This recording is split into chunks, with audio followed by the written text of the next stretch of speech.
Ooh, welcome to Big Brother Basics, where we break down the basics of Big Brother Canada 3. My name's Jacob Harple, and joining with me, as always, the most fantastic, the most fabulous, Keith Guerrero. How are you doing tonight, Keith? I'm doing absolutely fantastic. I am excited to talk about tonight's episode. How are you doing, Jacob? I'm okay. Awesome. That was very honest. So tonight we had our fifth eviction, a very important eviction, mind you, because now we have the 5 house guests that will be competing to re-enter the house. So tonight we said goodbye to Johnny. So anything you want to say about Johnny's game as a whole? You want to send him off? Any final notes? Out of the 5 people, I want him to return the least. Really? Yeah, I would say I think that if he were to return, people are so over him in the house. Like, I don't think he would be able to wedge in anywhere, and I don't think he has a type of personality to want to really make any substantial type of moves. I don't know. I don't see it in Johnny, so I'd rather see anybody else get inside the Big Brother game. Yeah, I can see that. I was thinking about it today, and I thought it was really funny. If you remember, during his introduction, he was praying to the BB gods that he didn't want to be the next Anil. Well, I looked up previous rankings, and if anyone besides Johnny comes back, then he gets moved from 12th place to 13th place, and that is the placement of Anil in Big Brother Canada Season 1. So I thought that was pretty ironic. I That's chuckled. awesome. Yeah, so pretty funny. So you can thank the BB gods for your eviction, Johnny. I thought we saw some really cool things from Johnny today, but the whole time I'm just thinking, you know what? You really should have been doing this a lot sooner. And I think the moment in the game that really hurt him the most was his veto speech against Greg. I think he could have easily just kind of toned it down a bit, but I think given how much he revealed and how he had no problem revealing that he was a part of this big plan with Sarah and Brittany, I think really kind of fired at him or gave him a huge target. And I think he paid the consequences of it. I don't think anyone was willing to stick their neck out for a player like him at this moment. And yeah, it sucks when you see someone who loves the game so much go, but I think it's an appropriate placement for the way he played. Oh, I completely agree with you. And I didn't even think about the veto speech, but I did think that was a catalyst for him being eliminated. Sure, he might have had bad social relationships with people prior to that, but I think I completely agree that his veto speech had some room to be improved and just cemented his fate inside the game. I completely agree. So before we get going in tonight's episode, I want to talk about the format that I feel like this season has been kind of playing into. We had a question about it on Twitter, wondering how we felt that a lot of the competitions have almost been pushed back to the Sunday's episode. How do you feel about the format, Keith? I was actually going to ask you that question. It was Kieran at @PandaBear_Kier asks, BB Basics, in the past few weeks, lots of live content has been pushed to the Sunday episode. Do you like this? The answer is no, we hate it. It's awful. Why would we like that? Cliffhangers are absolutely awful. The point of a Thursday episode is to give us insight, especially when it's a before and after competition where it could easily be fit within the episode. Don't give me the BBTV bullcrap. I could not care less what happened within that 20-minute segment. Give me who's going to be HOH. I want to think about who's going to be potentially nominated based if I were the HOH. It gives me stuff to do with the 4-day time frame before I get to see another episode of Big Brother Canada. And so I hate that they're making cliffhangers and making us wait till Sunday. That's so awful. I completely agree. It's dumb, and I want to talk about who is the winner of the HOH. I want to build that suspense, and I guess there's a suspense that's being built when you push the competition further back. But then it's just then you've got a Sunday episode where you got to put in the HOH competitions, and then I feel like you really have to jam pack a lot of the strategy that goes into the nominations. When I'd rather just see him spend the whole episode just talking about this strategy and not try and jam pack so much. And think about it, we're going to have the HOH I'm sorry, excuse me. We're gonna have the HOH competition. We're gonna have the returnee twist, and then if they decide to do nominations, I hope they don't push that back. It just makes everything all out of whack and inconsistent. I don't like it.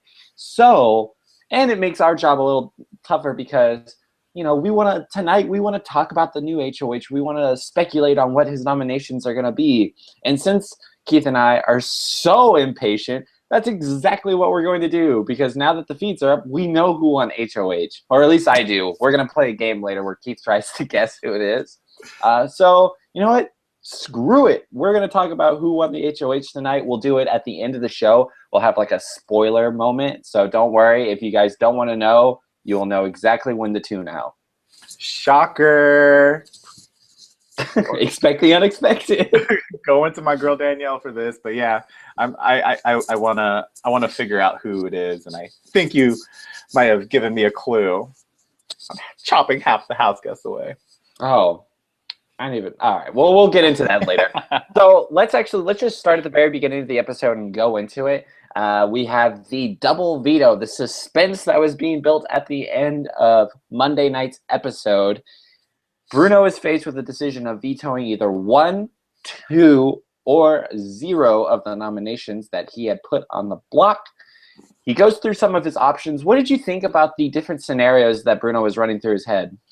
I'm just glad Bruno didn't completely shut it off and was like, no, this is exactly what we need to do. He was listening to both the angel and the devil on his shoulder. And I thought that he offered some really interesting insight that I didn't know existed. Like, I didn't realize how much... Well, I knew that Kevin and Peely were a definite option. I think if he did use it, he would go that route. But he was also considering Zach and Ashley. And I thought that was very interesting that he would consider nominating Zach and Ashley, because he feels like Zach's a threat. He thinks that Zach has JP by the leash, basically. Like, JP's just walking around being Zach's pet. And so I thought it was super interesting that he already thinks that Zach and Ashley are a threat, despite the chop shop. So the chop shop's basically fractured, in my opinion. Like, Kevin and Peely, Zach and Ashley, he's worried about the couples, but he thought it was a week or 2 weeks too early, which is why he didn't use the power. What do you think about this all? I think it's very interesting. I think Bruno is probably one of the most perceptive players in the game right now. I think timing, if anything, might be his downfall. You always want to take a shot at these players before they take a shot at you, obviously. And it's all about coming up with the right timing. And although I don't think it was the worst thing ever for Bruno to win this HOH, I think it might actually, it could come back to bite him. He wants to take this shot at the couples, but instead he goes after someone like Johnny, someone that apparently had really no allies, it looks like, if he left unanimously. So I don't know. It's really great to see that he's willing to take a shot at these couples. I just kind of wish he maybe did it. I can understand why. I think Bruno's trying to play kind of a UTR game. I don't know if it's necessarily working for him now, but it was nice to see that he is aware of what's going on and make a move. It's just not the best time for him yet. Something else I just remembered in the episode was, I think it was either Godfrey or Bobby that was talking to Bruno, and they were saying how throughout Bruno's entire speech that they were just witnessing Zach look at Jordan, Jordan looking at Zach, and how they're kind of giving away that they're really concerned that they could potentially be nominated. What do you think about those telltale nonverbal signs between Newport, who we thought was playing such a great game, to now being completely obvious that they're linked by the hip? It's something that we kind of talked about at the very beginning. We made note that these secret alliances never really work, because then nowadays they just become attached to the hip, and it doesn't take a rocket scientist to figure out that they at least have some sort of social relationship. I think there are moments in this game that you can kind of see people for who they really are. The good players are able to keep themselves composed and, fake it when they need to. And I think in moments like these, and also moments when someone immediately wins HOH, I think if you immediately win HOH, the first thing you should always do is just get a look at everyone's immediate reaction. see who looks happy, see who looks nervous, see who looks like they're about to piss their pants. And I think this was kind of a moment like this. So he whips out the double veto. Look around, because anyone that doesn't look comfortable might not be as aligned with you as you may think. And it's definitely something that I think Bruno should take note of. And I think he has. Mm-hmm. And kind of going off of that, Godfrey had a pretty interesting confessional where he was like really frustrated that this was potentially a missed opportunity. This is a power that was given to you by Canada that probably means that Canada wants this power to be used. And he was expressing his frustration. Do you think that this was a missed opportunity, or do you think Bruno made the right decision? You know, it's so hard. It's so hard to tell, because I think he really should have considered trying to scoop up someone like Johnny or Sarah. He supposedly has a good relationship with Brittany, so why not extend that to Brittany's closest ally? Why get rid of someone that he thinks could keep him safe through his relationship with Brittany and make a move? Like, I understand why he went after the people that he did. You know, who's to say that had they not won HOH that he would have been the target on the block? So in a way, you can't really blame him for going after Sarah and Johnny. But I think he's learned so much about some of the players in this game, mostly Zach, JP, Kevin, Ashley, Pilar, that it really might not have hurt him to not taking a direct stab. Like, I don't think Zach and Ashley would have been a good option, because that's an immediate line in the sand. You're done. Correct. But I think he really should have. Considered going after Kevin. Yeah. You know, we talked a lot about it on Monday about, you know, the way that Kevin handled his situation with Johnny actually says a lot about himself as a game player. And I think, you know, Zach and Ashley have been really sketchy. Name came up as a target. So it could have been a pretty interesting opportunity where you're just like, you know what, I have this power. I'm going to use it. I'm going to put Kevin up. Let's see who my real allies are. And, you know, it could have been an insightful round. Now he's getting rid of someone that the whole house doesn't really want. You know, Johnny pretty much got kicked out. He's not HOH anymore. And, you know, he could be vulnerable in these next few weeks. I completely agree. And what was also a tell, Bruno wasn't able to see this, obviously, but the Fortress, Jordan and Kevin immediately celebrated. Kevin is like jumping up for joy, like, oh, I survived that. I can't believe I avoided the nomination block, which makes me think that Bruno made a mistake. Yeah, I would have, like, I can understand, like, how he might not wanted to put up, sorry, I don't know if that makes sense. He probably wanted to avoid putting up Kevin and Pilar, because if Pilar went, in a way, it's kind of a waste. But, you know, he could have put up some, like, Kevin and JP, you know, and just being like, JP, I know that you're one of the most well-liked players in this game, and the only reason I'm putting you up is to ensure that Kevin leaves. And that's all he would have had to say. And, you know, if he really doesn't, my thing is like, if he doesn't trust Kevin, which he admitted to in his DR, then what's the point of waiting? Like, if you think this person is going to come out and get you, then why not take a stab when you have a power like that? And, you know, there's some truth to what Godfrey said. You know, Canada's giving you this opportunity. They might not have given it to Bruno, per se. Yeah. But they allowed this opportunity to be available. They wanted this to happen. And, you know, Canada has been known to get the public involved with very, very powerful positions in the game. So it really could have been in Bruno's best interest. Use the power, make Canada happy, and also get rid of a huge threat to your game. I don't think it was a bad move for him to not use it. I just think I think it was a wasted opportunity. And, you know, had they given him just a little more time, if he didn't have to make the decision like that, kind of like with Kevin in the instant eviction, I think we could have seen a really big move this week. Yeah. Yeah, we'll see. I think he still can, like, really, like, stands behind the move. Like, he still thinks that it's a week too early, at least. So we'll see if it works out for him. Good luck, Bruno.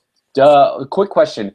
How would you grade Bruno's HOH week? Do you think it was good for him to win the HOH? Do you think he got rid of someone that helped his game? What are your thoughts? It was just completely predictable. Like, well, he wanted to have good relations with everybody in the house, so he accomplished that. But did he do it at the cost of his own game? Potentially, because now we have the couples who are basically running this game half of the house. Like, I don't know, is it like 11 people left in the house? Yeah. Now, it's hard to say because so many people are crediting this 5-person alliance, the couple, and then just attaching Jordan as well. Like Johnny mentioned it in his confessional, Bruno mentioned it in his confessional. A lot of people are aware that this 5-person group is dangerous inside the game. So why do you want to wait a week when like you're down a number to go against 5 people? That's a little. I don't know. I'm judging the thought process right there. Plus, and I'm just thinking, I love this because we're just kind of deconstructing it right now, and I like it. Like, you just saw Johnny get completely frozen from his so-called alliance. You've got Sarah throwing him under the bus. You've got everyone targeting him in the veto competition. Is the person that has no allies in this game the most dangerous person? No. In fact, I feel like if you're in this game, and this happened last season with Heather, she was someone that was completely alienated by the girls. All the girls made fun of her all the time. And guess what? Someone saw that, scooped her up, and it helped them win the game. And I feel like this could have been an opportunity, and it just says so much like about someone. Just like, take note of the people that are being alienated. Because you never know in this game how important one person is or how big of an impact they can have. Because with twists, with votes, they could win. You never know. And excuse me, I think that you could have saw that. And so when Johnny campaigned to Bruno or talked to him at all, you could just be like, you know what? This guy's been completely let off from his allies. Why should I not pick this person up? Right. I know that Kevin and some other people are playing the middle. Those are the dangerous people. I stick with the evil you know instead of the evil you don't. You know what I mean? Definitely. And unfortunately, this doesn't just involve Bruno's decision making. This also involves Johnny's decision making, and we saw what Pappy decided to do with the gummy bear incident. Yeah, let's talk about the gummy bear incident. Okay, so just a quick rundown. Sarah's basically revealing what she plans to do to Johnny, the person sitting next to her, for the coming weeks. She says that she's going to flip. She's going to align with Bruno and just basically take out Zach and company. What do you think about Sarah telling this to the person sitting on the block next to her? I tell you, man, Sarah had a bad week. Editing-wise, gameplay-wise, like, I still like her as a character, but strategically and as, like, a player in this game, she, in my opinion, lost a lot of stock. And here's why.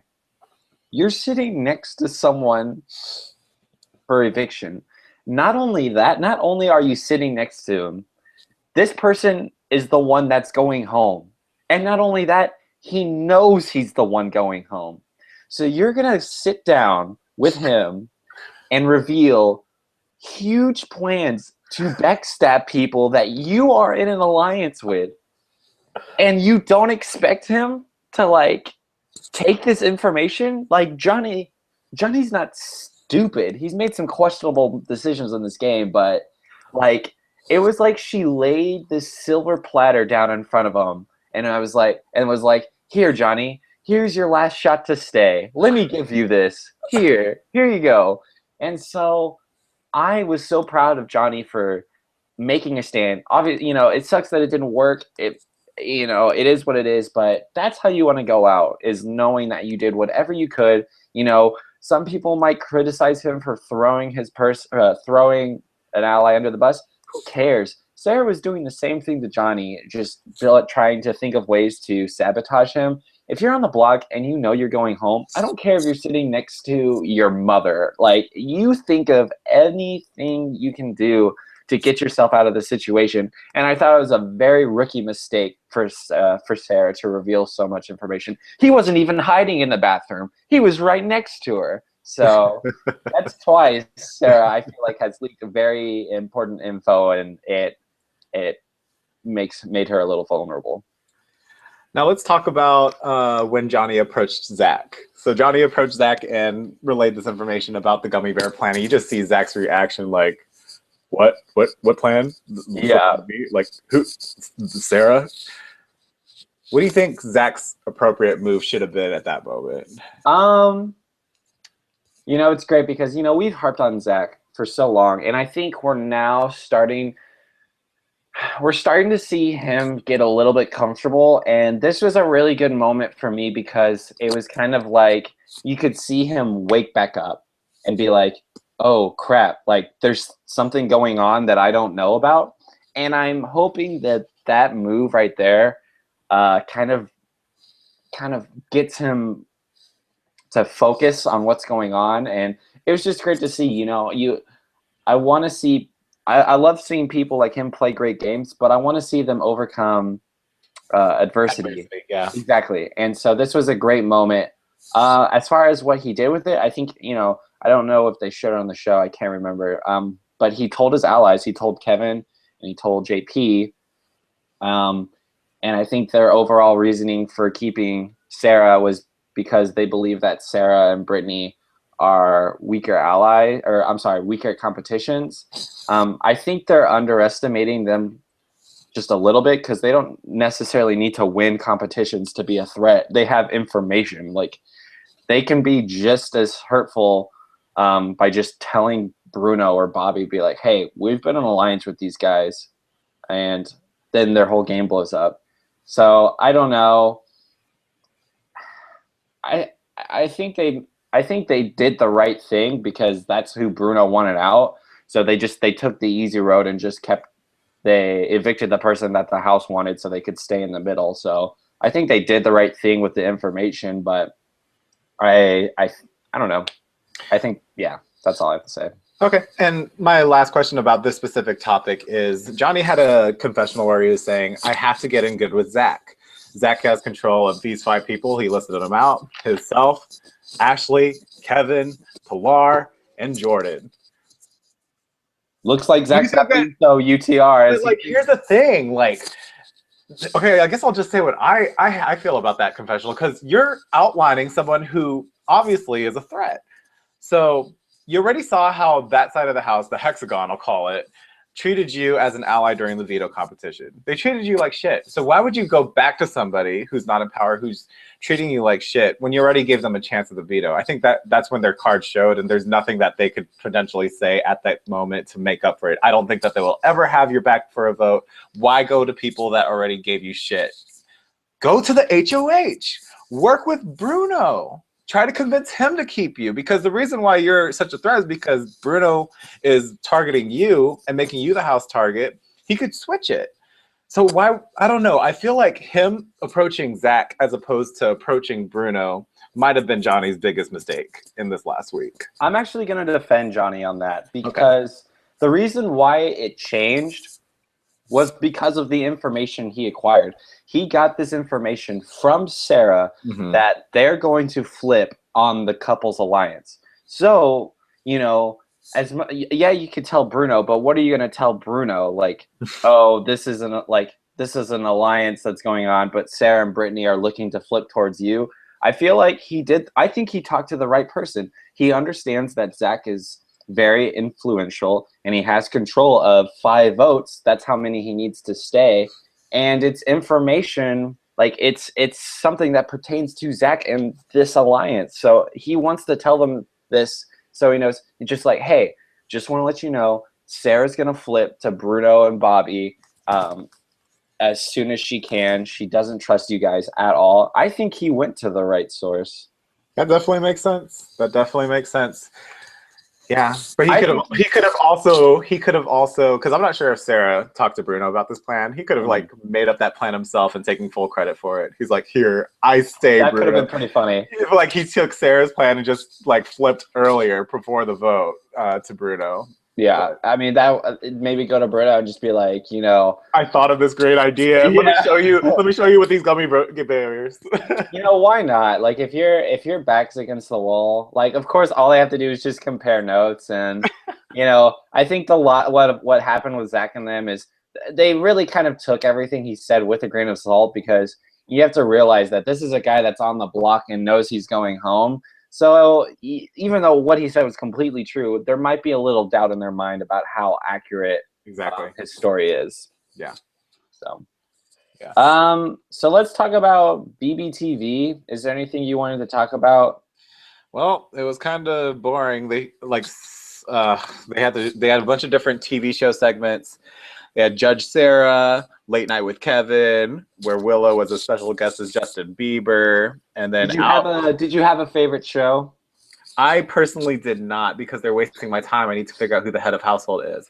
Yeah, But I'll take HOH instead of BBTV any day. No they offense. called Bruno into the confessional, and Bruno was wearing like a baby outfit. And inside the confessional is none other than baby John. Oh no, John Party. John Party. And so John Party comes out inside a baby outfit and starts causing a ruckus, and everybody starts having fun, playing Truth or Dare. Ends with Sarah and Willow making out, and Sarah saying Willow's a good kisser. Well, and that's what happened on BBTV. Thank you. Next topic. All right, I want to exactly. That's how fast. That's how much content should be given to BBTV in an actual episode, not 20 minutes. Just putting that out there. I agree. I want to talk about Godfrey for a second. Because I think he's a very interesting player in the game right now. Yeah. And I would have never said that week one. I know. I feel like we're about to give him more screen time than the entire show has this But I don't know. I've been reading a lot of things on Twitter and people kind of defending him and his game and, you know, just saying, you know, people are sleeping on Godfrey. And I think I don't know if I'm willing to completely support him as one of the front runners of this game just yet. But I think it's, you know, it's true. No one's got Godfrey on the top of the list. Yeah, I think he's a safe target if people want to play it safe. But we're now kind of entering that time where it's like people are going to start drawing the lines and start taking big shots. And I don't think Godfrey's in trouble if that's what starts happening. Yeah. One thing that I've noticed on the live feeds, and it's not a spoiler, don't worry, he's been saying that his favorite players are like these weirdo, like people that no one would say. Like he likes Jocasta, he likes Shima was one of them, and it's like it's working. Like Zach was having a conversation about Godfrey, just saying like how weird he is and how he's just not a threat. He's like, I mean, his favorite player is Jocasta, for God's sakes. And I think that's a strategy on Godfrey's part. He's trying to paint this very slackerish, doesn't know anything about the game. He even said once that he didn't know what live feeds were. I don't know if he was serious or not. I can't defend that, but it could be part of this. I don't know persona he's playing. What do you think about Godfrey's game as a whole? I think that he's masking his intelligence, and I thought that ever since he thought of the creative way to give Bruno the HOH win by forfeiting his own competition and start looking for letters for Bruno. That's when I was like, Godfrey. That's when I, as a house guest, would like look and be like, Godfrey, I have to watch out for you because you are sly, you're creative, and you're way more smart than you're giving yourself credit for. Because I think what it reminds me of is, not to be racist, it reminds me of Howard from Big Brother, where he would try to downplay his physical dominance. When he should have just like did it because he couldn't do it, he couldn't hide it properly. Whereas now Godfrey is actually able to hide it. Yeah, Godfrey is not as I don't think Godfrey's as built as Howard. Like Howard was like chiseled, and so that was a big reason why it didn't really work out for him. But I think Godfrey has like a pretty, you know, he's built a little bit, but he's definitely not the most ripped guy in the house. And he sleeps all the time too. So yeah, I think that he's way smarter. Like it even reminds me of like when they had to like line up from, I forget if it was like most intelligent or most likely to win or something like that. Yeah, they did and both. He put himself just at the very end. He's like, nope, I don't know anything. I'm stupid. I don't really know anything. People were just like buying it. So I think he's painting a really good picture for him to be to minimize his target, which is what you're supposed to do. And he could have been eliminated like within the first 4 weeks had he hit the nomination chair. But now I think the window of opportunity to get rid of Godfrey via an eviction is slowly closing, and we're going to see Godfrey catapult into the next 3 weeks scotch-free because there are way larger targets. There's Bruno, and sure, Godfrey's associated with Bruno, but like Bruno just showed his threat level with winning HOH and POV. Then we have Zach and company over here with the couples and stuff. Godfrey's being overshadowed, and that's exactly where he wants to be. Yeah, I mean, once you enter the jury phase, which I'm really interested to see when that is, because so far every time they've done the cast of 16, they've started with a jury of 9. So after the person comes back and we get the next eviction, it'll be interesting to see if jury starts there. But anyway, once jury starts, it's almost like an advantage to be so unlikable or to be someone that everyone just scoffs at, because that's the person that people are going to keep and try to take them to the end. And I think that's a great strategy for him. And I think it's something he definitely is thinking about. So he's just got to sneak through. I think he's got 2 great shields in Bruno and Bobby. I think Godfrey would stay sitting next to either of them. So yeah, I don't know. I'm not willing to sign a check for Godfrey just yet, but I definitely think he's being underestimated for sure. Yeah, and think about it. Like, if you're a juror at the final 2 and say Godfrey were to make it, and say like Zach was the other person somehow that was sitting next to him, Zach could have been likable and did some shit to make him unlikable, whereas Godfrey was unlikable and could potentially like build relationships, and basically there's nowhere to go but up. Mm-hmm. So if people were to be better, they could potentially give Godfrey the win. And even just watching him this episode, his interactions with people were way more tasteful, way more likable than it has been in the past. So I think that Godfrey is playing a pretty good game. He made himself start low so that he can start like building up and being like, people thinking like, you know what, Godfrey's actually pretty cool. Like he's not a sexist asshole like I thought he was in the HOH competition. Yeah, if he can tone down his personality just a tad, he could have a shot. So I want to talk about Bruno and Bobby because they had some very interesting conversations tonight regarding Zach and Jordan. What were your thoughts about that conversation? It's just great to see people in the house recognizing what's happening within the house, because that's so hard, especially as a fan. I understand that we get fed this information and we understand that the Newport Alliance exists and they're very dangerous. But now that it's week 4 and a half, and now it's coming to the surface. Bobby mentioned that Bruno was his closest ally, and Greg left, so now Bobby is definitely Bruno's closest ally. And to hear them talk game and to hear that they are concerned about Zach and Ashley inside the Chop Shop, they're concerned about the relationship with Zach and JP and how they need to take care of it.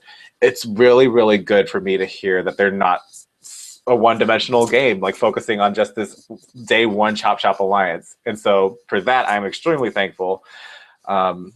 So yeah, I think that conversation was great, because we've been hearing a lot about the other side. We've heard a lot about like, okay, these people in the Chop Shop. Basically, it was basically a soap opera for what's it called, for the Newport Alliance. I would say like Newport was like the main character for the first couple weeks, and now they're being tested by what could be some sort of alliance that's being formed outside of the Chop Shop. So it'll be really interesting to see what happens within the coming weeks. Yeah, I'm really excited because, we've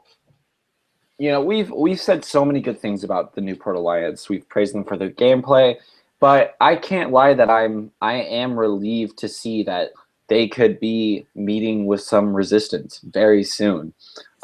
We know that Bruno's got a pretty good relationship with Brittany.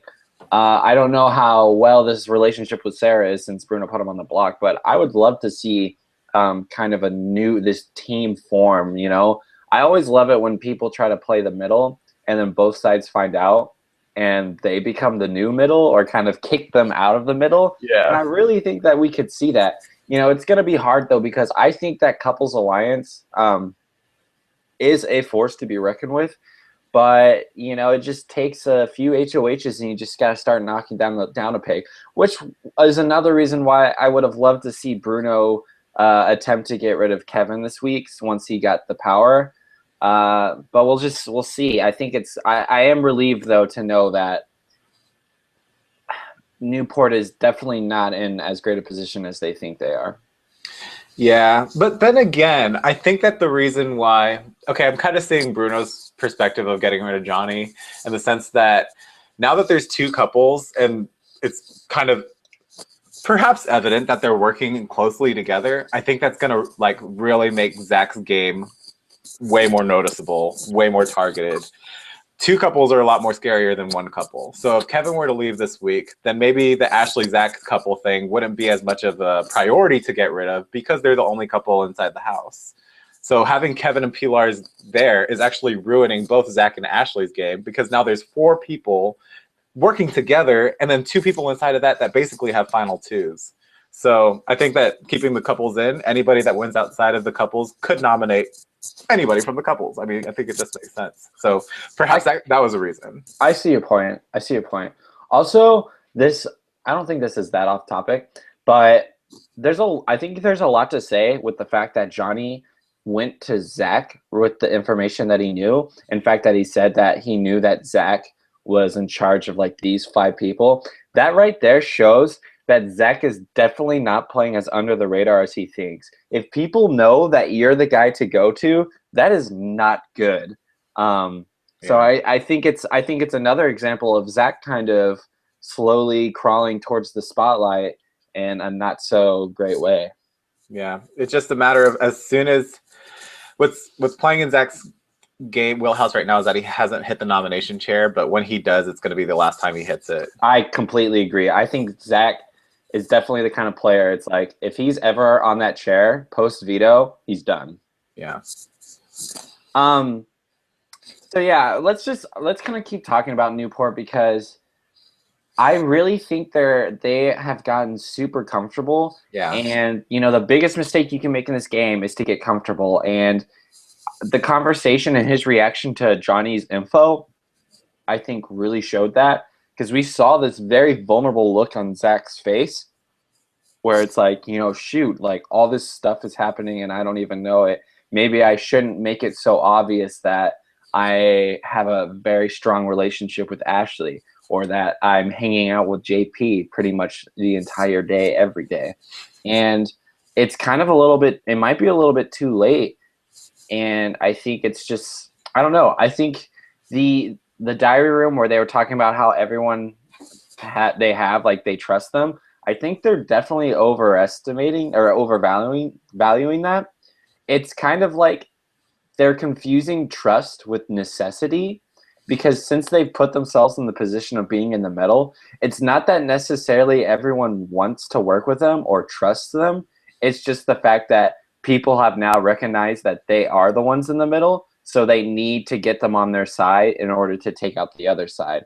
And all they need to happen is just a meeting or a bridge to be formed with these two sides that say, these guys are pitting us against each other. Why can't we just sit down, take the shot, and get them out?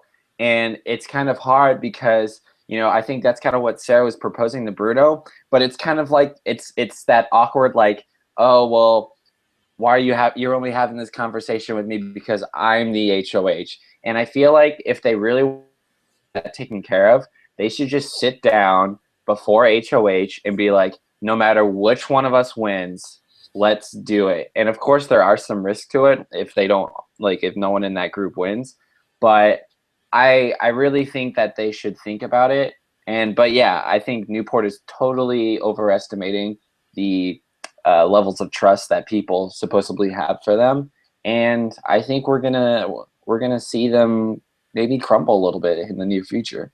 I agree. And I think that Newport just kind of shows me the necessity of secrecy. Like they lost that somewhere within the last 4.5 weeks of their secret alliance to now just being completely exposed.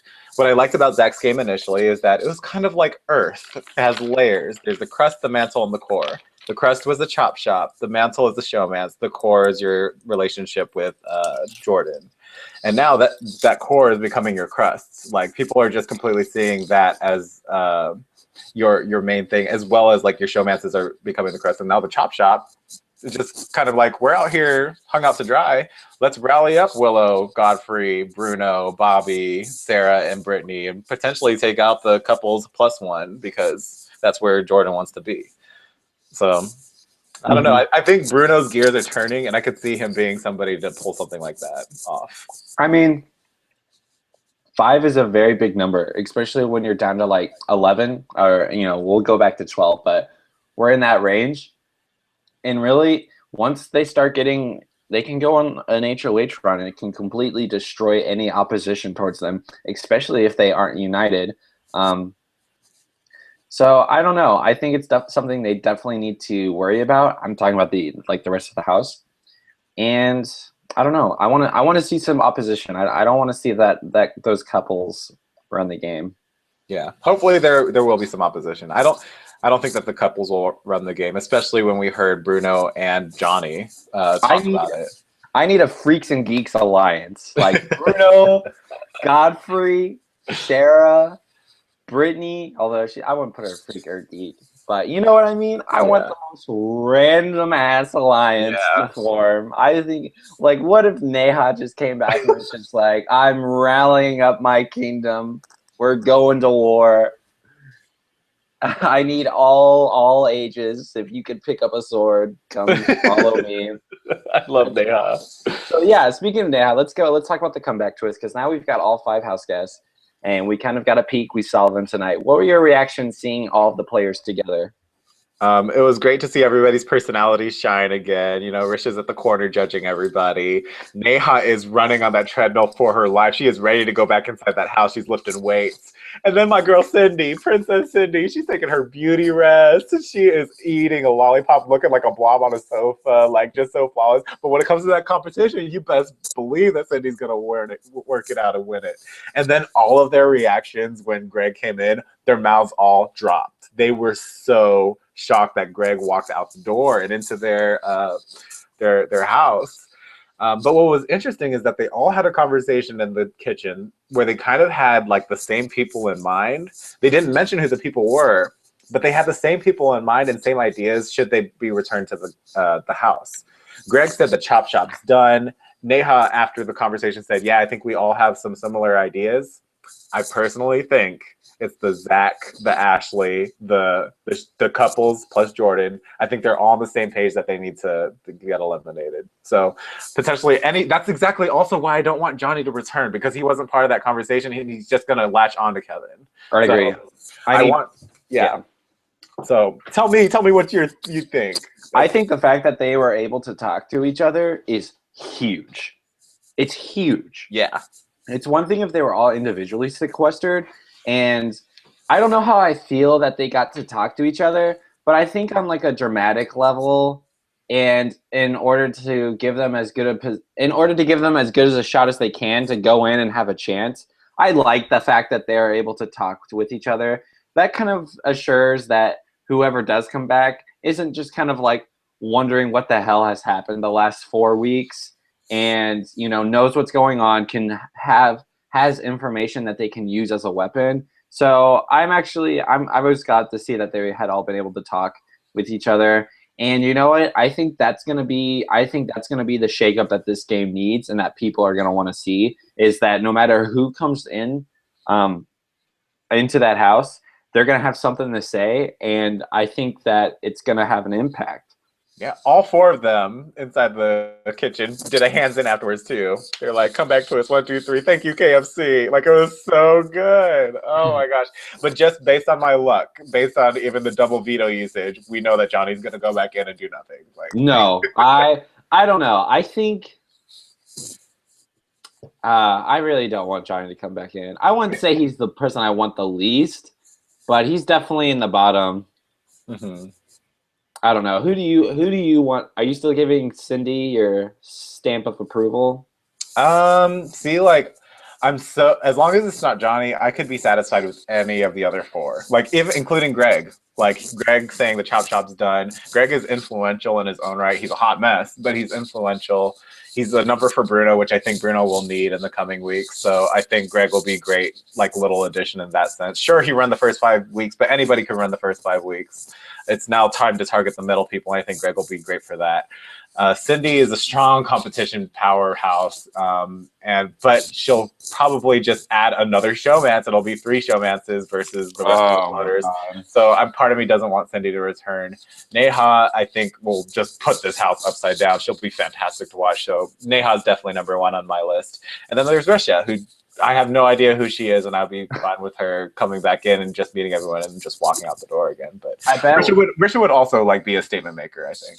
I don't know. I just don't think Risha has. I don't think anyone would take her seriously if she came back. Like when I said that, I took it back immediately in my mind. yeah.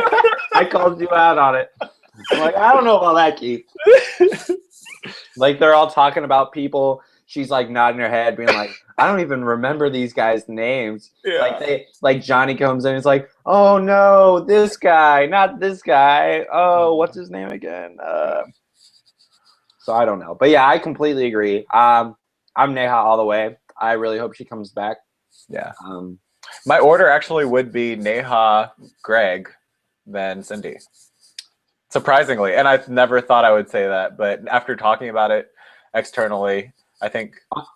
Yeah. Honestly, I think my list is pretty similar to yours, but like I cannot emphasize enough the gigantic drop there is between Neha and then whoever's next. Like there's a huge drop. Yeah. And you can even tell in the enthusiasm of the interviews, Neha's in it. Like she's ready to go. I know. Wants to play the game. And she's like, her wheels are constantly turning, and like Greg said, some unhanded comment about the chop shop, and she's like, I'm constantly listening. That just went into here and it's registering inside my head. I'm gonna take it whenever I go back for later. Like, oh my gosh, she wants to go back so bad. I want her back in this game so bad, and I am really rooting for her come Sunday. Yeah, same here. So it's time to talk about the HOH, but before, I want to get your thoughts right now. I want to know who you think is in the best position in the game and who you think is in the worst position of the game. I think what's great about this episode is that it just unraveled so many layers and it's way more complex. Like I thought Sarah was completely on the outs. She's going to get scooped up. I think she's going to get scooped up by whatever side needs her, and she's going to be seen as a valuable member. So it's so hard to say who's in the best position. A part of me wants to just say, like, Brittany. Like, Brittany's in a great position because nobody sees her as a threat. She's not going to go home anywhere anytime soon because people are just completely underestimating her. And I think that her social ties are great. And I think she could potentially be in the best position. There's going to be, based on whoever wins HOH, is going to set the tone for how the rest of the game is going to go. And I think that Brittany is safe on all levels. Mm-hmm. I'm going to have to say, I think I'm going to stick with Jordan. Okay. Because even though people have started to catch on, he is nowhere near the top of the threat list. Mm-hmm. Like, Zach would go before him, and Kevin would go before him. I think that a lot of people, kind of like Brittany and Sarah, I wouldn't say they're in bad positions, but I would put them in pawn positions, meaning, like, they have potential to be put up as pawns. Whereas I don't think anyone's really willing to take a shot at Jordan just yet. And I think that Jordan has a lot of strong allies around him that are going to go first. And so I would probably put him that makes sense. As my best position. Who do you think is in the worst position in the game? Ooh, it gets tricky there. I mean, I think Bruno got a lot of spotlight, but I don't think he's going to be in the worst position. Oh, I don't know who's in the worst position. And then I completely forgot about Willow. Like, me too. Like, the worst position. I think it's a tough question to answer because I think we still have a pretty big divide. So honestly, it just kind of depends.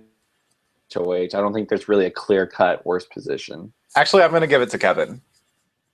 I give the worst position to Kevin, yeah. Because he's expendable by his own side. He's a target on the other side. he has a tough 2-3 weeks ahead of him, and then if he survives that, he has another tough week ahead of him. If he survives that, he has another tough week ahead of him. So I think Kevin's in the worst position. I agree. I think that's an interesting point, and not someone that a lot of people would say. But I think you're right. I think either side could potentially go for him. I think he's trying, like we've talked about several times now, he's trying to play the middle. The game that he's played up until now isn't necessarily suited for that kind of gameplay. Yeah. I will be surprised. I can't remember if I said this or not, but I think I said Kevin will not make top 7. And look at that rhyme. Kevin will not make top 7. I'm going to stick with that. I'm going to say it right here, right now. Big Brother Basics. I'm putting my integrity on the line. Not be in this game when they get to top 7. Interesting. And you can believe that. We shall see. All right, so spoiler alert. Spoiler, stop listening. We're going to talk about who the new HOH is. I know who it is, but Keith, unfortunately, does not know. So we're going to play a little guessing game. Keith, I'm going to give you 5 names. 5 names. One of them is the current HOH, and you are going to have to try and guess who they are. Thank you. So the first name we have is Jordan. Okay. The second name we have is Bruno. I'm sorry, not Bruno. You lost. Is Brittany. Okay. The third person we have is Zach. And the fourth person we have is Sarah. Mm-hmm. And the last person we have is... I didn't hear your last person. Godfrey. Oh, Godfrey. That would be interesting. So I don't think it's Brittany, and I don't think it's Sarah, because I may have heard a gender pronoun at the very beginning of the episode that makes me think it's a male. And then it's so if it's between Godfrey and Newport, when you said Zach, you said it in a way that seemed like you didn't need to think of 2 more people. So I'm going to lock in Zach. Final answer. You are correct. Zach is the HOH. Wow. And I think he needed it too. That's very clutch. Good for Zach. And that's why like Bruno's HOH is so questionable, because it's like you want to say that it wasn't the best timing to take a strike, but really, who is Zach going to go after this week? I think it's going to be Bruno or Bobby. Yeah, go with what the house wants. Because they are going to want Kevin out. And Zach isn't going to want to do that. And I think that Zach's going to feel like by not doing that, it's going to make it pretty obvious that he's probably not with them. So just in that case, take the shot. And I don't know who I haven't looked to see what he said about nominations or anything, but from what I've seen on like the live feeds and previous conversations, I think that Godfrey and Apon will probably go up. Maybe Willow, maybe Sarah. And then he's going to try and backdoor Bobby. Oh, really? So Bobby's more on his radar than even Bruno. Honestly, I think it'll be one of those two. I think Bruno has kind of made himself a little bit of the target in these last couple of days. Mm-hmm. So people might shift to Bruno. But I'm pretty confident that the target will either be one of those two. One of the Bs. Yeah. Godfrey being nominated makes sense. And if Zach wants to pull a back door, that would be so cool to get rid of like Bobby, who I don't even think is strong in competitions. I just want to put that out there. I don't think Bobby's good at competitions. I don't consider him a competition threat.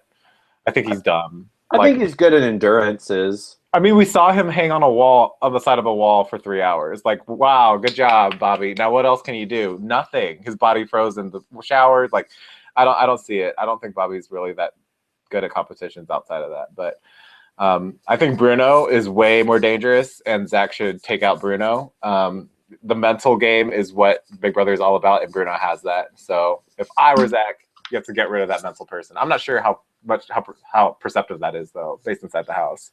But I think Bruno should, he swept this week. He didn't use a double power when he could have.